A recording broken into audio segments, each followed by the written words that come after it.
Thank you all so much for clicking on this video. My name is Keela Trishan, and I make videos on lifestyle, womanhood, and mental health. So if those are some things that interest you, please click on the subscribe button below and be sure to click on that notification bell so you don't miss any of my future uploads. Okay, so today's video is going to be about things that you do not have to deal with. I put together 7 different behaviors that I feel sometimes we're expected to do in social situations to make others feel comfortable, but in turn, they can sometimes make us uncomfortable. And I just don't feel that you should be obligated to do them. So if you're interested, stay tuned. Okay, so the first thing that I don't think that you have to do is you don't have to continue dealing with someone just because they apologize. When I was a child, my mother used to always tell us that we should apologize when we do something wrong.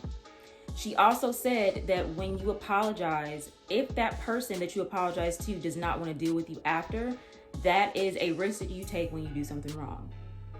So there are times when people in our lives do things to us, and I do believe that everyone makes mistakes, and I don't believe in cancel culture or anything like that. So let me just put that at the forefront. But there are some things in relationships that are considered deal breakers. And you shouldn't feel obligated to continue to deal with someone if you genuinely don't, even if they apologize. Just because someone apologizes to you does not mean that that is a free-for-all. It doesn't mean that, okay, whatever they did is dismissed. It may not be dismissed in your eyes. Now, I do feel like you should forgive because that's for you and not for them. You don't want to hang on to anger or toxicity. But if they apologize and you're just not feeling that person, you don't want to move forward, or even if you need some time before you move forward, you should feel comfortable in doing that for your mental health. Number 2, you don't have to continue to deal with someone just because they are family or a longtime friend. I think we've all had situations like this where there is someone in your family or even someone that you've known for a long time, and they continuously do things to disrespect you, or they act in a way that you don't agree with, and you feel like they get a pass because of the longevity of the friendship or simply because they're blood. I'm here to say that you don't have to do that. Obviously, you can't choose your family. I do believe that, with family, you should work together to, get to a common ground because it is your family. But I'm also of the belief that, people are people, and sometimes people, they just do things that aren't right.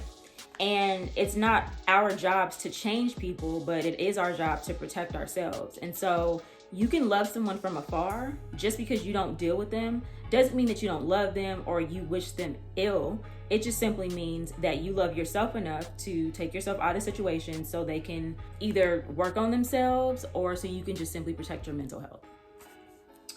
Number 3. So this one to me is kind of big, and it took me a while to get to this point, but I'm here. You don't have to be cordial to make everyone comfortable. So to me, being cordial just I don't want to say that it's fake, because I don't think it's fake. I think what I mean by this is, for example, I go to a party and there is someone there that I don't mesh with, I don't like, and it's known that we just don't get along. In some situations, I feel like people expect you to, keep it cute, do a little fake hug or make fake small talk and conversation just to make everybody else around comfortable. But I don't believe in that. If I don't deal with you, I don't deal with you. I don't deal with you when we're alone. I don't deal with you around other people. I don't deal with you. So yes, I'm going to keep it cute in a sense that I'm not going to cause unnecessary drama. I'm not going to come at you. I'm not going to disrespect you. I don't want you to disrespect me either. But I'm not going to disrespect you. I'm not going to do anything crazy. But I'm also not going to sit there and talk to you. We can be in the same environment and we can be in the same place, and I don't have to speak to you. So for me, I tend to get uncomfortable when I'm put in a situation where I feel like I have to engage with someone that I don't like or that I don't deal with. And so I don't feel like you should be obligated to force an interaction that you don't want to happen. Number 4, you don't have to do favors because you're asked. Now, this is not to say that, if your mom calls you and says that she needs groceries, don't do the favor or, something like that. by all means, help out the people around you, help out your family, help out your friends. What I'm specifically talking about is people that reach out to you habitually for favors. And sometimes they're, inconvenient, or it's something that they can do themselves, or maybe they're always asking you for money, and it's like, all right, it can become draining. And I think that in cases with friends and family, we feel obligated because they ask us to do it. We feel like, oh, if I don't do it, then I'm being a bad person. Or if I don't do it, they're going to be mad at me. And there are just some times when it's like, okay, look, I'm just not in a position to do you a favor right now, or you ask me too much to do favors. And so you need to figure it out. And if you're ever feeling like that with somebody, I think it's important to have a conversation as to why you don't want to do said favor, but don't feel obligated to do things for people just because they always ask you. There is this thing where if you are always saying yes, then they feel comfortable coming to you. They don't go to anyone else. They come to you because they know that you're going to say yes. Whether or not you're happy about doing it, they know that they can get whatever out of you. So if you do not want to be that person, say no when you're not feeling it. Okay, number 5, you do not have to return calls or texts to people if you don't want to. That's a big one. So this is not to say if you're in a relationship, you better return your call to your boyfriend or to your girlfriend. You better return a call to your husband or wife, things like that. What I'm specifically talking about is there are times where someone will call you and maybe you just don't feel like talking right now. Maybe maybe whenever they call you, it's always a super long conversation about something that you don't care about, or they're texting you about something that you don't care about, or maybe you just don't want to talk about. We're so connected to everyone these days, like with technology, with phones, with social media. I think that people expect you just to be available when they want you to be available, and you might just not want to deal. So I'm not saying to ghost people. Don't do that. Especially if you care about the relationship, don't ghost them. But if someone calls you and you don't feel like talking right now, you could just say, hey, I'll call you back later. Is everything okay? Make sure it's not an emergency, obviously. But if they just want to talk and you're just not in the mood, don't feel obligated to carry on a conversation that you don't feel like carrying on, or even a text conversation. Maybe you're watching a show. Maybe you just need some time to yourself.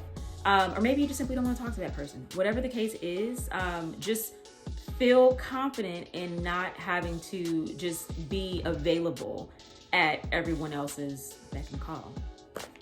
All right, number 6, you do not have to wait until the time is right to check someone on disrespect.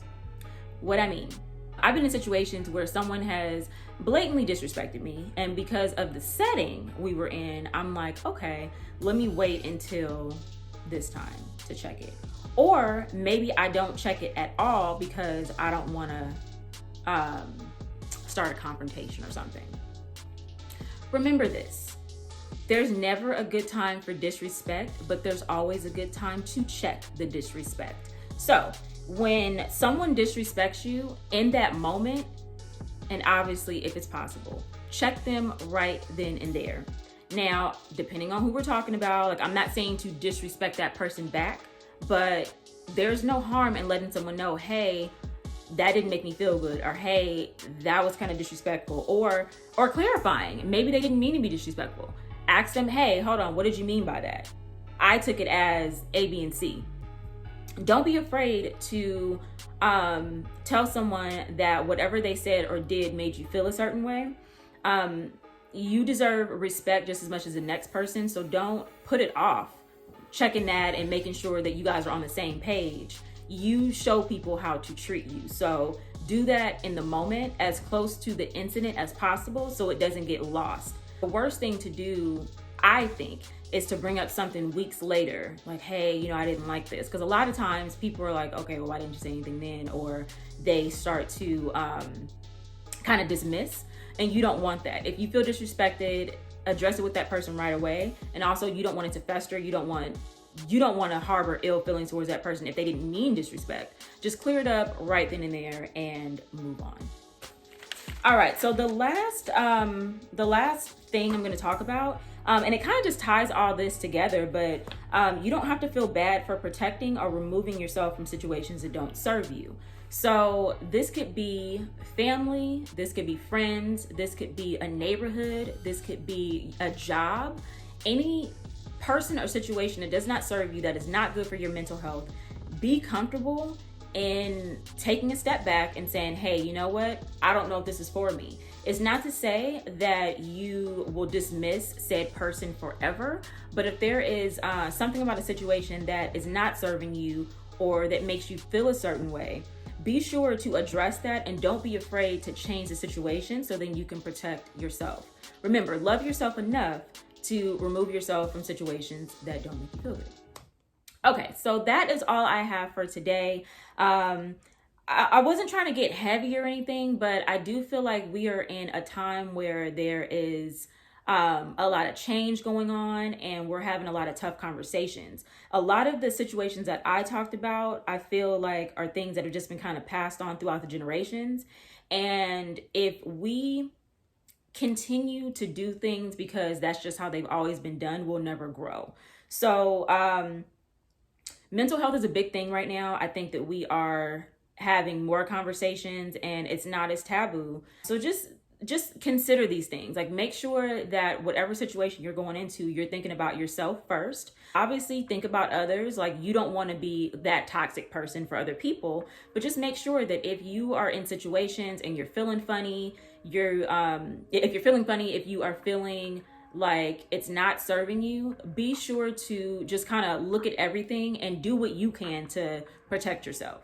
With that being said, if you like videos like this, please give me a thumbs up. Make sure to comment below and tell me some ways that you protect your mental health.